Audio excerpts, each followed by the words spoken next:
that darn Cardi Jew? They're making us ravenous look horrible.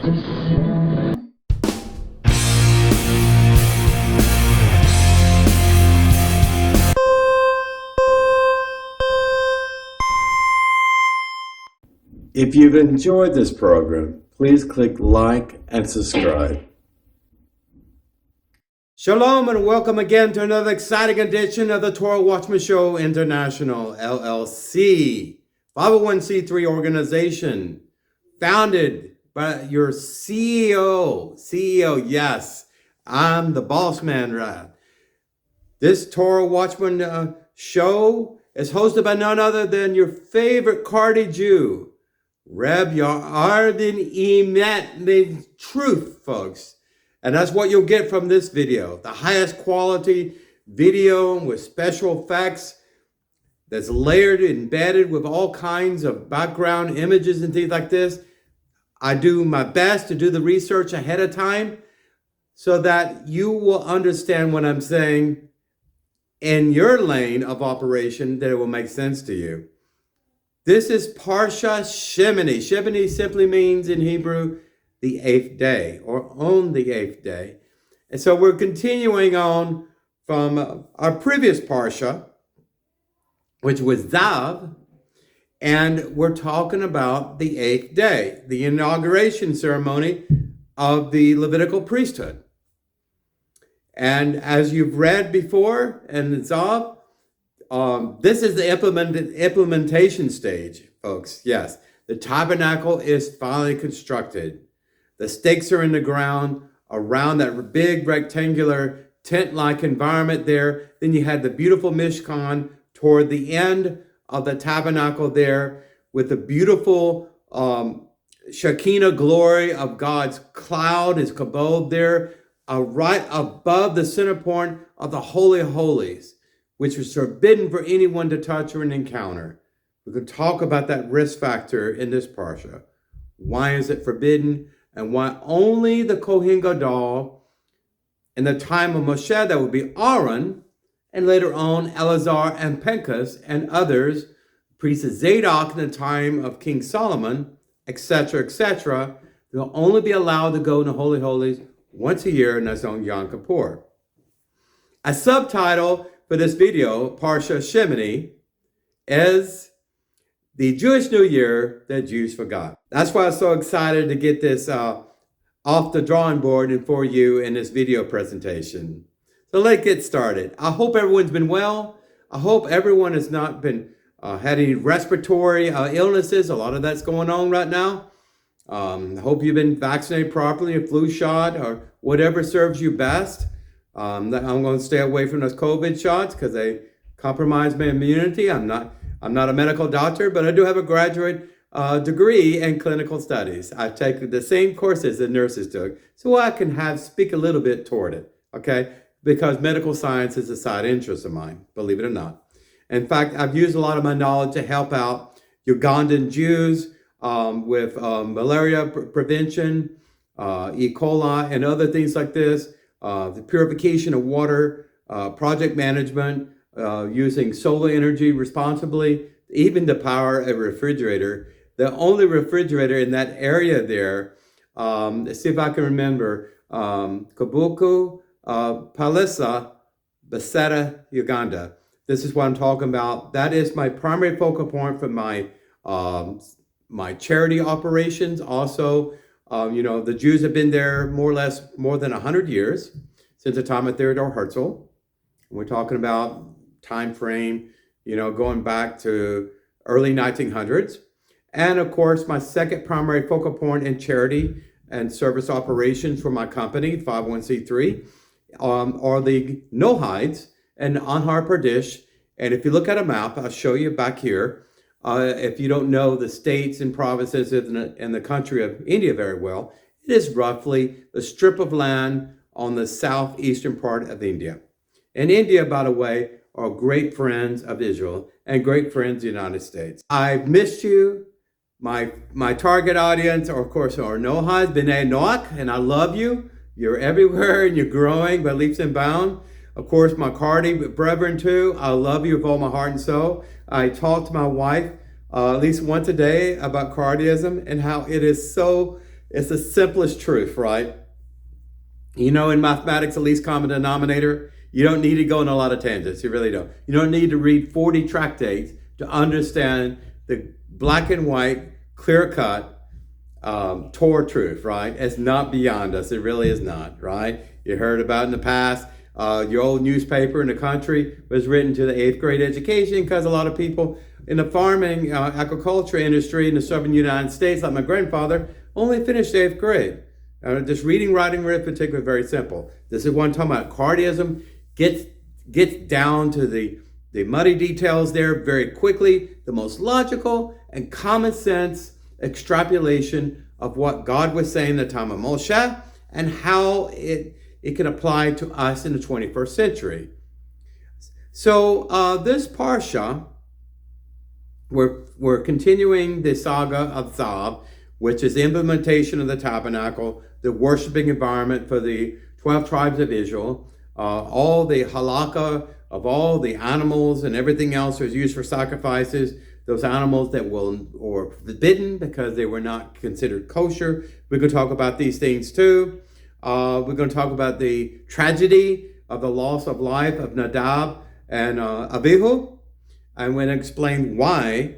And many sages have wrestled with this over the years, but most sages said at a 99.99% of probability that the reason why they died is what I'm going to present today. Also, I'm going to talk about the Jewish New Year holiday that the Jews forgot. Never thought about it this way, but as you know, this weekend, the time of this Parsha, and we have a Maftar because of it, it's going to be Rosh Chodesh. We are transitioning for the month of Adar the 2nd to the month of Nisan, if you like those old Babylonian names, okay? So turn with me in your Old Testament if you're a Christian. Listen, I don't close the door to anybody. I am very inclusive Jew here. Don't let the payout and everything else and beard and everything else throw you off. Listen, you all created and Jehovah's beautiful image, and who am I to judge for you? But I will never intentionally steer you wrong. If I'm wrong, you let me know, send me feedback. I'll research it and I will redact my statements. I do my best to give you the most accurate information possible. Back to the video. Turn with me to the book of Leviticus, chapter 9, verse 1. And I'm going to read in this video presentation to chapter 11, verse 47.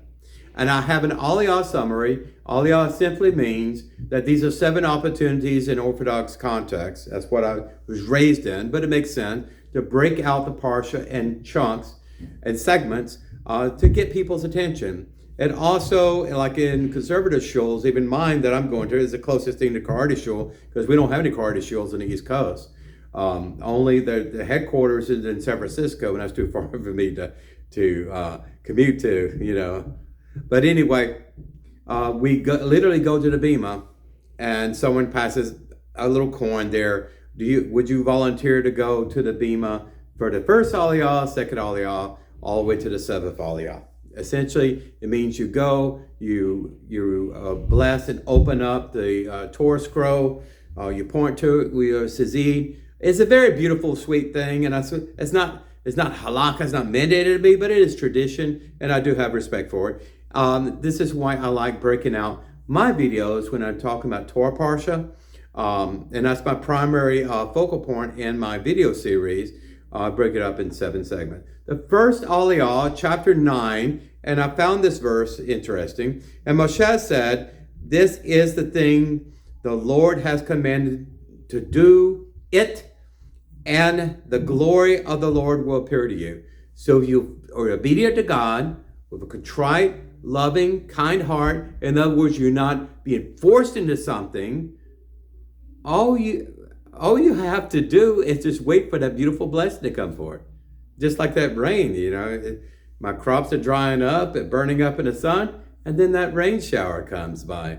I can't tell you how many times I used to pray for rain over very dry areas in Texas, and I was going back and forth when I was active duty. Anyway, not germane. The first aliyah, Moshe gathers all the Jews to the tabernacle to witness the divine presence descending upon the sanctuary on that day. Aaron offers various sacrifices in preparation of this revelation. I'm going to show you the picture here, and I love it. It's where you have, first of all, you have all the Levitical priests on their faces, glorifying God, humbling themselves before God, while a huge fire from heaven, Shemini, came down and ignited the elevation altar, with a four-horn altar. You know what I'm saying? We have the big bullocks, and primarily all the animals were sacrificed there. Some of them were even sacrificed there for food. But the primary thing, this is the inauguration ceremony. 8 days had to be completed. 8th day, very special. There's only 7 days in a week. But on the 8th day, the Levitical priests were allowed to interact with their family, but not until the inauguration ceremony was completed. It was almost like a mini festival, a very special celebration in which all of Israel probably remembered how it was on Mount Sinai, but they had a little bit of that delicious sweet, right? So, in chapter 9, Aaron lifted up his hands toward the people and blessed them. This is the priestly blessing. You've seen the symbols of the priestly hand, and that's what it's talking about. Essentially, what Aaron says, may the Lord bless and keep you. May the Lord lift up his countenance upon you and give you peace. Essentially, it's a blessing that in many shoals, they say, unfortunately, to Yom Kippur to do that in priestly blessing. However, in Sephardi shuls, and that's where my lineage is from Morocco and the Mediterranean Sea, where I'm very close kin to that, even though I have self-declared Cardi Jew, they actually have the priestly blessing each and every Sabbath, which I think is more appropriate to do that, okay? I need to check with my local Hakam and find out, do they do the priestly blessing in their shuls? I have not been in a Hakam-led Cardi shul at this time, but I plan on going to Ashdod and moving my family about 7 years. Yeah, I'm retiring there. You can see this beautiful picture of Ashdod here. So after the blessing, essentially the genie's out of the bottle. The children of Israel are in anticipation. Probably a lot of them are a little bit afraid and nervous, and their hearts beating out of their chest, excited, because Moshe was building up the excitement for them. You can just imagine what was happening in the people's minds at that time. The fact that God had accepted all that hard work and those animal sacrifices as kosher root means that God has forgiven those people for their sins. Sins of omission and commission, right? In the second aliyah, that's what we're here now. After concluding the offering of sacrifices, Aaron blesses the people. Moshe and Aaron blessed the Jewish people that Jehovah's presence dwell in their handiwork, and indeed the divine presence visibly descends upon a tabernacle. Again, the tabernacle, it was a work of not just an individual, but a village of people. Everyone had some part in it. Everyone was working as a seamstress or a weaver, a metallurgist, a carpenter, a mason, whatever it took to create all the artifacts and all the implements and everything else that went into the total. So when people saw, I did this, I helped out there with this. When they saw it accepted by Jehovah, you can imagine how that felt to their hearts. It blessed them, right? Further in chapter 9, verse 24, we get into the third aliyah. And fire went forth from before the Lord and consumed the burnt offering and the fats upon the altar, and all the people saw, saying praises, and fell upon their faces. It's the picture I'm telling you about here. Listen, Cardi Jews fall on their faces. I fall on my face every morning to say my Shema. I take off my shoes, I get on my Moroccan prayer rug, and no, I'm not a Muslim. I face Jerusalem, and I get on my hands and knees. I stand up and raise my hands and pray to the God of my fathers. And then I get down on my knees and I say my Shema. And I thank God for being alive. This is how Levitical priests prayed, and I think it's how the majority of the 12 tribes of Israel modeled after the priests and fell on their faces too. There was no bouncing back and forth like rabbinists like to do. I mean, when I see this, it's kind of laughable now. I can't believe I did that for so many years. But you've seen the pelican going back and forth and drinking the water? Yeah. That's what it reminds me of. I don't know why they invent these things. I really don't. When clearly, when you're for the king of the universe, you're on your face. I mean, even traditionally, stories about kings forgiving people, letting them out of prison, giving them pardons, allowing them to move on in their life and everything else, or declaring a judgment of this land of deed, this land belongs to you and that kind of thing. You are humble before that king, right? Something is lost in the Jewish experience of humility, especially as a man. It really have. Okay? Let every Sabbath have the same attitude as you would on Yom Kippur. That's my opinion right there, okay? So in chapter 10, Aaron's sons did a most unfortunate thing. His sons, Nadav and Avihu, just finished the 8th day inauguration boot camp, on tabernacle and Mishkan service and everything else. They were trained for the best of the best. I'm not sure if Aaron was providing oversight enough, but unfortunately, they both lost their lives, their souls were taken from them, and they were burned up in a fire. What happened? Well, it says in the Torah, literally in Hebrew, a foreign fire, or an alien fire, or a fire that was not anointed or approved by God. Well, later on, Sidra explained that they was from drunkenness, okay? Intoxication. To this day, no one drinks alcohol inside of the synagogue worship area on Sabbath or anything like that. We don't drink. We drink outside that when we have Kiddush meal. Some people drink, okay? I don't drink very much. But based on tradition, we don't do it anymore. And it says the prohibition there, you will not go into before my altar and before the sacrifices and everything else, drunk and intoxicated. It's okay to have a little bit of, simcha, but not to the point of getting drunk. Just drunkenness and disorderly. This is what happened. They were numbered. These young men were numbered. They were not thinking. They forgot something. And when you go and enumerate like this, you are contaminated before the Lord your God. This is why God judged them in that way, because they were next to be Kohen Gadol. They were a witness before the people. And what should the shame be upon Jehovah, who had organized and managed and set this expectations for weeks and months leading up to this event? Or have the two people be found guilty for what they did? It was a very harsh punishment, and it was very upsetting to Aaron, of course. He lost his two sons, but there was a lesson here.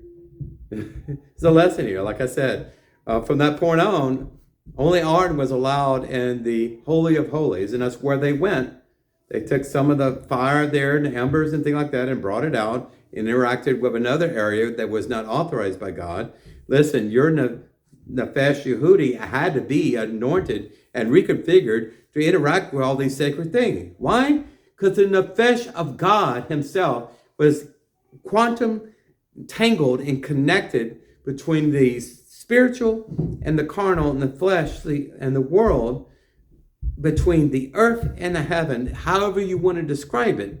When God is interacting with the land that way and interacting with people and those things and artifacts like the tabernacle, Mishkan, you have to be careful, because we are carnal beings.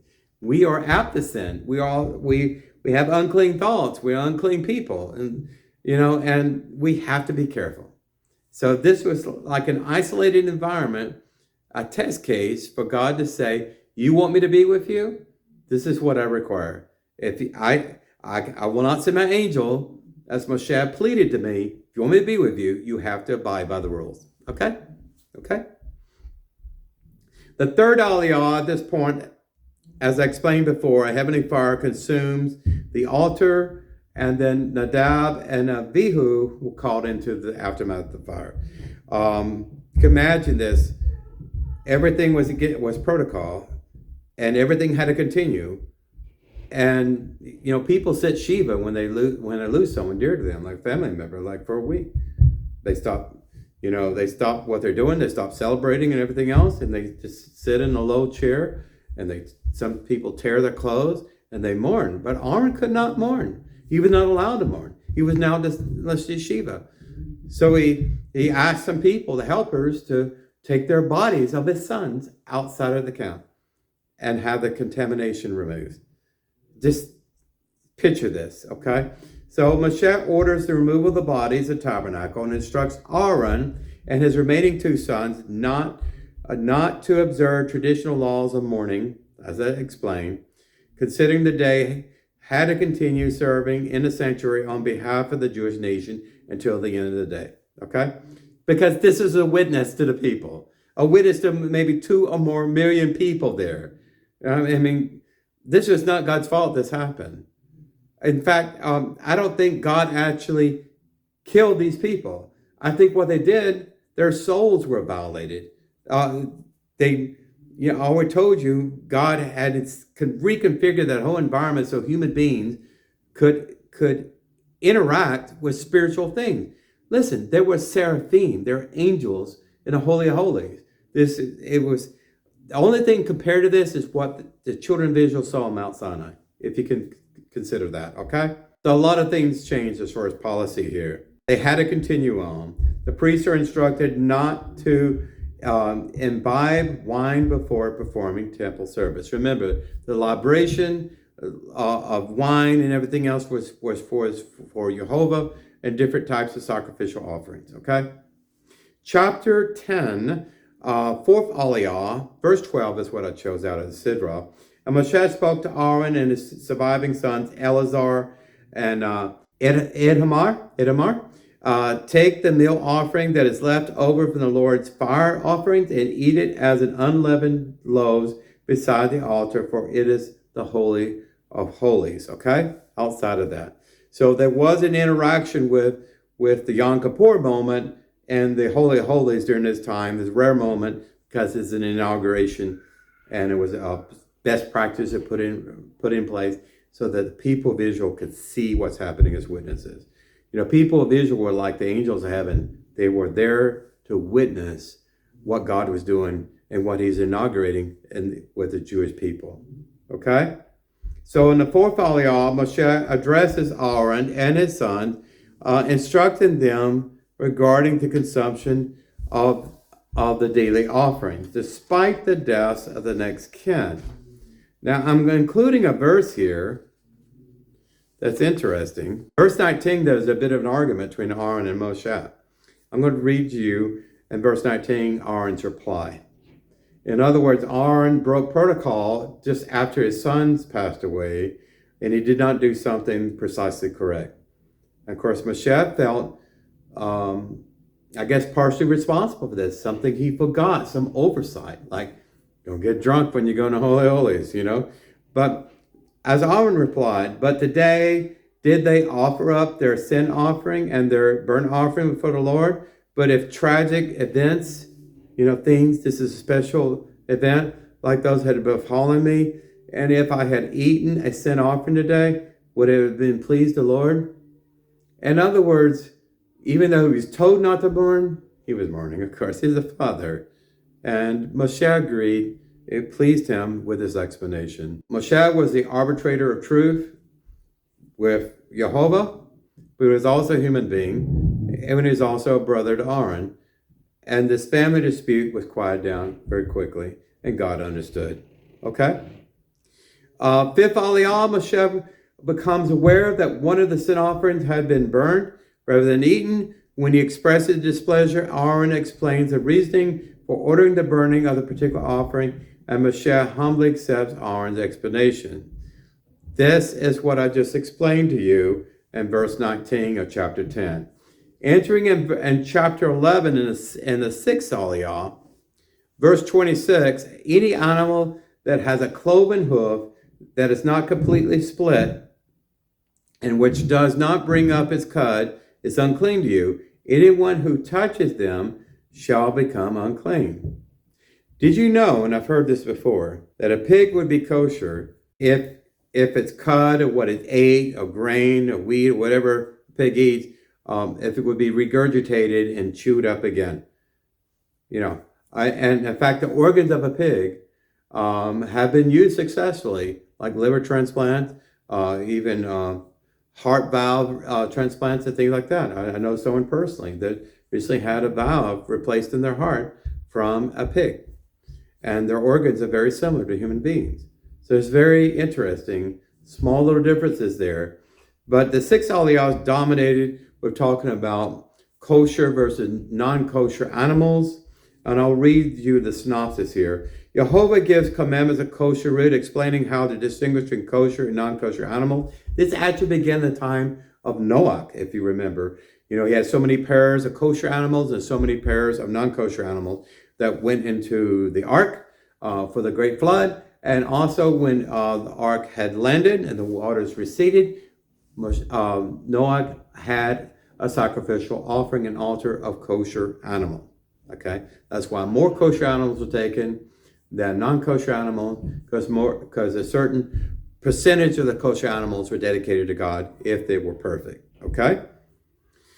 A lot of discussions here about chewing your cud, cloven feet. The Torah lists 4 animals that have only one of these attributes, but not both, that both have to exist for them to be kosher. This is not what sages say. This is not what rabbinate says. What the Torah says. Very clear. Okay?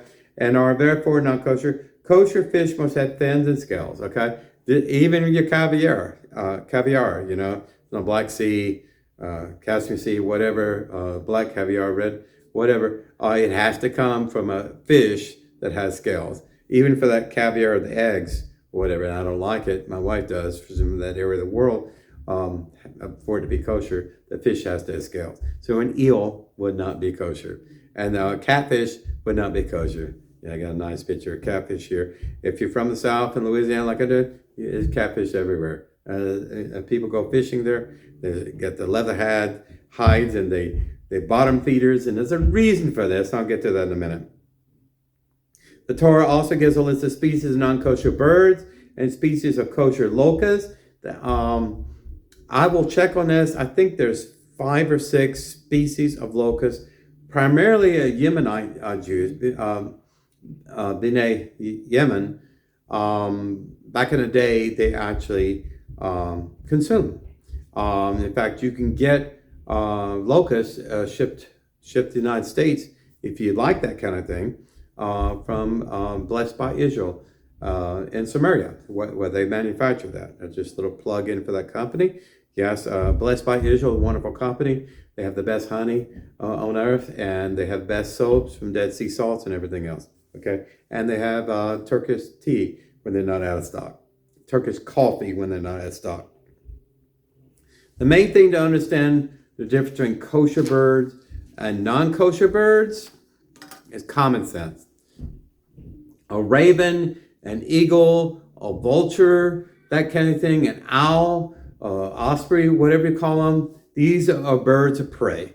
These are birds that occasionally interact with dead animals. You think about disease.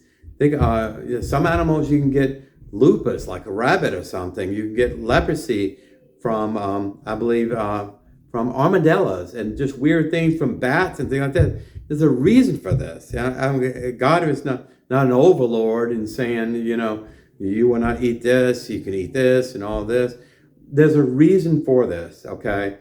These animals of prey, they interact with all kinds of critters, like owls feed on mice and things like that. They're not kosher. And according to the Torah, even if you touch the hide of it or accidentally interact with it, or something drops in a vase or something, from a bat or something, you have to destroy it. This is what Jehovah had declared, okay? So these kosher animals is about impurity, ritual impurity, and about cleanliness. And the whole thing of the tabernacle setup, the Mishkan, had to be perfect. For God to enjoin His presence, His holy presence with the children of Israel on the earth, in that area. At the same time, containment, quarantining of various contaminants was very, very critical. We've heard about tazarat and blisters and lesions on your body, leprosy and things like this. Even a woman's menstrual cycle and everything else, had to be contained properly to keep the environment clean so God could enjoin himself with the Jewish people. And that's what this was all about. And that's what the Six Aliyah was all about, okay? Ritual impurity, how to minimize that and throughout the human experience, okay?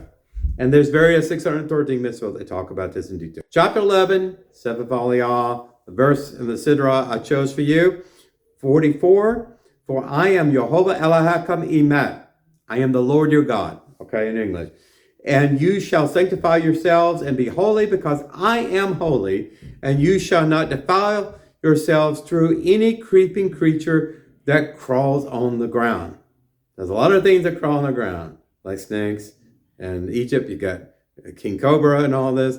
You have coral snakes. You have all kinds of animals. If you see them going along the ground, lizards, chameleons, iguanas, or whatever they are, you stay away from them. You don't touch them.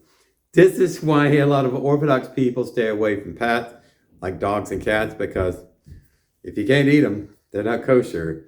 But as far as touching my cat and everything else, I'm already unclean. I give charity, and I take good care of that cat. It's my pet, my family pet. I lost my dog a couple years ago, and a lot of Jews have pets for various reasons. Is it contrary to Torah? Yeah, if you can say that. But in the tabernacle environment, tabernacle experience, there were very few exceptions to non-compliance for that. Okay, and I've just described that. Okay, we all have exceptions in our life. We all have compromises. We do our best to get on knees, get our faces, and ask for forgiveness. Right? Knowledge is power. Knowledge is truth. Seventh Aliyah, we learned of the possibility of foods and utensils contracting ritual impurity. I always said bodily fluids, dead animals and things of this nature, bugs like a bug. Only locusts were allowed to be eaten as insects. And these are not the same thing as cicadas that sweep the U.S. I heard this year, first time in 122 years, there are two rare broods of cicada. They look like locusts, but locusts are actually grasshoppers. Cicadas a little bit different, probably in the same family. Anyway, you don't touch them, you don't interact with them, and you certainly don't eat them. So the basic rule is, if it's not consumable, it's probably not kosher. Okay. The Torah mentioned the impurity contracted from coming in contact with carcass of a kosher animal which has not been ritually slaughtered.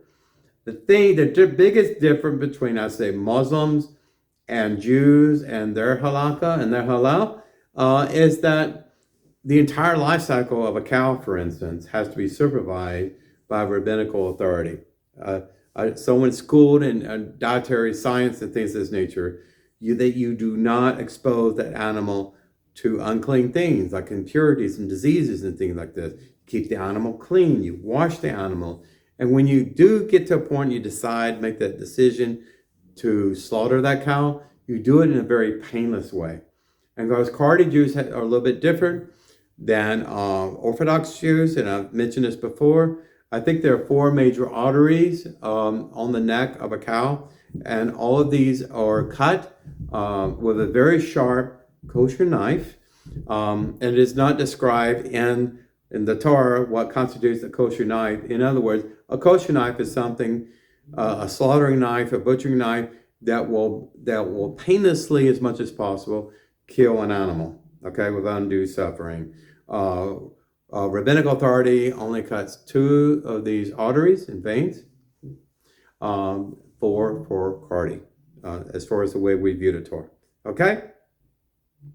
We are committed not to consume any insects or reptiles. When I was in Guantanamo Bay, Cuba, down there for a year and a half overseas, there were iguanas that are the biggest dogs, and they would come up to you. You go to Subway or something. They didn't have much to eat for a Jew there, but I love my tuna subs, and so did iguanas come up there, and they wanted to eat, and they always come at you and claw at you, at your leg like a cat or something. Anyway, unclean, and they actually have diseases too. There's a reason for this, okay? diseases and contamination. There were no antibiotics, there were no vaccines in the time of Moshe 3,500 years ago. So God developed these rules of cleanliness and ritual purity to containerize an epidemic before it ever happened. And that's what God promised. You obey my mitzvahs, you obey my commandments, you when I get sick, your women when I have problems with childbirth, etc., etc., okay? Your crops will be plentiful. So this is the end of this Parashat Shemini, the seventh Aliyah. Okay, we learned several things here, right? We learned about not to go into the Holy Holies drunk and disorderly, because bad things can happen. We know that God judges both Levite and non-Levite the same, equally. You know, you disobey God's commandments, and these Levites, they're in the tent of meeting in the tabernacle, shut off from the rest of tribe of Israel for 8 days, and they knew better. They were in that boot camp. They were in training, and they were certified. And then during their inauguration ceremony, everything had to be perfect. Why? Because it was the image and face of Jehovah before the children of Israel. Who would you rather be embarrassed? Aaron, because of his son's misconduct? Or the face of Jehovah? Blessed be he. Okay? Just think about it. Now, to my surprise here in this parsha, this is the month of Nisan, at least it would be this weekend, okay? On the 15th of Nisan, we have Pesach. So that countdown, approximately 2 weeks. My wife's already cleaning the house and working on the predecessors of Operation Hametz removal, okay? Did you know that in the Torah, if you adopt a verbatim, truthful interpretation of Torah, it said in Goshen, when the Jews were there, just after the 10th plague, and they were getting ready to leave that night, it was Rosh Chodesh, it was a new moon, it was the beginning of a new month, and it was the head of the year. It was not September, October. It was the spring, and figuratively, it's the 4th month. You know, April 22nd in Gregorian calendar, this leap year, is Pesach, okay? But it says in the Torah that this is the head of the year, the month of Nisan. Again, I told you, rabbinics got these names when we were in the diaspora in Babylon in captivity, and instead of just saying month 1, month 2, month 3, nowhere in the Torah does it give any name to any particular month. It just counts in a sequence of seasons and things of that nature. Pesach always has to occur in the spring. In fact, the first day of Pesach is official end of the winter season. Okay, those prayers will be concluded at that time. The second day is when you traditionally count Omer. Carter Jews differentiate with that, and that you need to have measurable, quantifiable Omer, which is a weight and measure of grain that's harvested from the field. So the Maftar is in Shemot Exodus, chapter 12, and verse 2, it says, "This month shall be ahead of the month." That sounds like Rosh Hashanah, right? But it's not.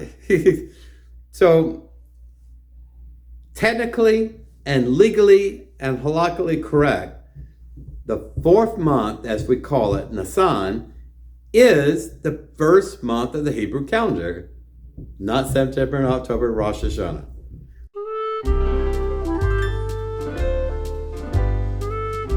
Rosh Hashanah is a time of redemption, holiness, and everything else. And Carter Jews respect that too. But you know, Pesach is really the very first Jewish holiday, even before Sabbath was clearly understood. So you have Rosh Chodesh, you have Pesach, in the land of Goshen, right before the Jewish people were freed from Egyptian bondage. So that's something that I did not realize last year.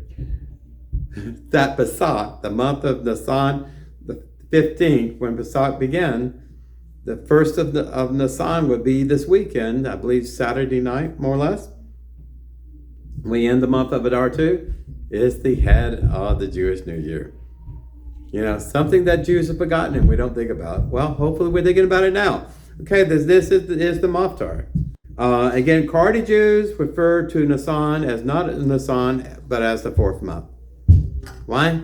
Because those names were not given, And a lot of those names are problematic. Even sages admit that they chose names of Babylonian gods and pagan idols and things like that, and took ownership of those names for various reasons. And it became tradition in halakha. Is what it is.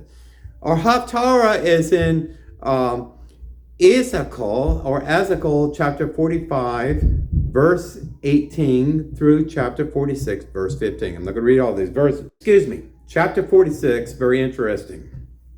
Verse 1. Please pay attention. So says Jehovah El-Emet, the gate of the inner court, this is the future, that faces toward the east shall remain closed the 6 working days, but on the Sabbath it shall be open, and on the new moon it shall be open. Rosh Chodesh is very sacred and very important, and there's a special prayer to say for that this weekend. Verse 2, this is the future, the time of the Mashiach, who is known as the prince and the prophet Ezekiel, okay? The prince shall enter the way of the vestibule of the gate without, and he shall stand at the doorpost of the gate, and the priest shall offer his burnt offering. You heard me right. The prince is called the prince and by Ezekiel because literally he is a descendant of King David. So if King David had a son, he would be virtually assuming that role. In the Davidic kingdom, the monarchy would be reestablished in the last days and days of Mashiach. But here, notice Christians, if you listen to this, and most all theologians, people that actually went to seminary, they agree. You can either disavow that the prince here described is not the Mashiach, it's another Messiah, it's not Jesus or whatever. But the thing is, the prince will have burnt offerings offered for him and his family, and he would be married and have children. These are peace offerings, folks. It's not sins of commission or premeditation, like homicide and capital punishment, all this. No, it was just incidental sins, things mistakes you have made, misjudgments, minor infractions. But the peace offerings that subconsciously, even though you're not aware you did something wrong, you may feel like something is off, you can give that offering anyway. And this is why that example is there. And it says right here, and he shall prostrate himself at the threshold of the gate and go out, but the gate shall not be closed until the evening. This is contextually relevant with the Maftar and with Parashat Shemini. Okay? I hope you enjoyed this video. I hope that I gave you some information that you did not know about. This time last year, I always learned something new. And I'm very thankful I'm able to do this live video for you. I can't tell you how important this Pesach is. Depending on where you're at in the world, different Jews, different places celebrate Pesach a little bit different. But Carter Jews follow the Torah as closely as possible, as far as the bitter herbs, the pakolam and things of this nature. The first day is a hog, you do not work. The last day is a hog, you do not work. You have limited work in the week. It's all week long. Carter Jews sometimes shave off a day where rabbinical authority says 8 days. The Torah says 7 days. But Pesach is essentially about the same, except I add this. Carter Jews do not drink wine on Pesach. Why? Because of yeast. Yeast, of course, is a fermentation agent. But the whole point of no chametz or no bread in your house during the time of Pesach is that you're not using yeast in any way, to cause bread to rise, cause anything to rise, or cause any kind of contaminant. Yeast is a type of fungi, and it's a contaminant. It's a type of contaminant. They even have Pesach wines that are special, supposedly not using yeast or something else. Listen, Carter Jews, depending on the Egyptian Jews, they actually have something called raisin wine. I told my wife this year, when we'll not have wine, we'll have just grape juice with no fermentation, okay? If you can't do it, it's humanly possible, why not give it an effort, right? So gloriously sweet. We should thank Jehovah for the blessing of life. I thank Jehovah that I have medication from my doctor, that I'm not sick as I was last week. Everyone is suffering. Everyone is having a problem. But if you're alive the next morning, you see that sunrise coming into the east, and you think about Jerusalem. If you're not in Israel, unfortunately, and that's a whole nother set of problems with contamination and everything else and uncleanness. Now we'll get into that. But anyway, there's always a reason to be thankful, right? Shalom Aleichem. Remember my motto, ben-Emmett, signing out, okay? Please share the knowledge and wealth and love and truth for everyone willing to hear it. If they're not willing, you be that witness and be that truth, and they may just possibly come your way, right? Remember, with the Torah Watchman here, I am not politically correct. I am definitely not woke. I'm the white elephant in the room, and I shoot from the hip, and I will give you the image truth whenever possible. I'm a lighthouse on a hill that will not be hidden, and as a Gulf War veteran, I have a very loud megaphone. I get the word out so everyone can hear it, right? I try my best not to be a hypocrite. Anyway, I love you so much. Thank you for the new subscribers. Thank you to Facebook. I got a Cardi East Coast page there. Getting more members every week. People saying, how can I be a Cardi Jew? How can I do this? I'm sick and tired of rabbinical nonsense. I'm going to include a picture here, and it's kind of cerebral, and a lot of people do not understand what it means before I conclude. It essentially says, and I've read this in the Siddur and the Chakris every Sabbath for years, and it just didn't make sense. There's a phrase there in English that says, Hashem, your God is true.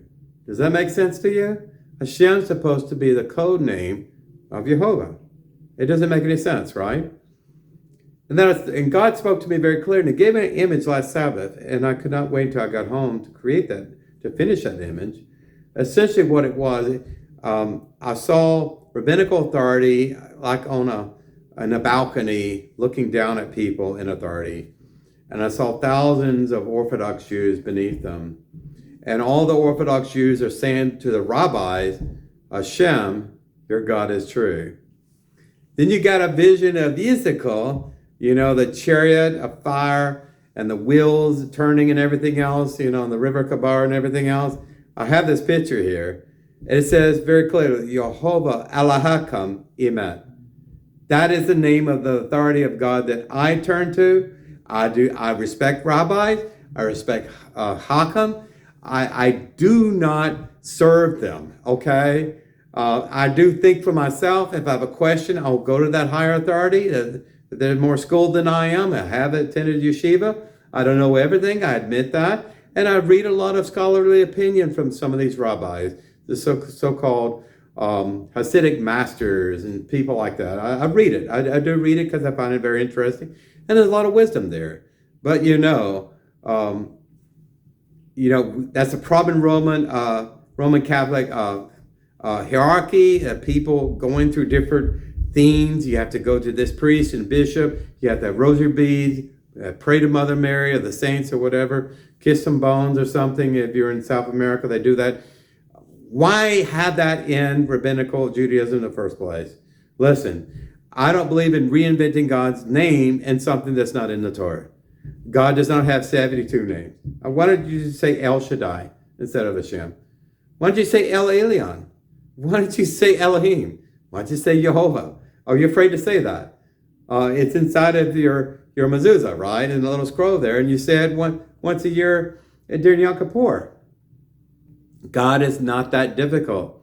He wants to be your tati. He wants to be your father. He wants that intimate relationship with you. Shalom Aleichem. Take care. And God bless.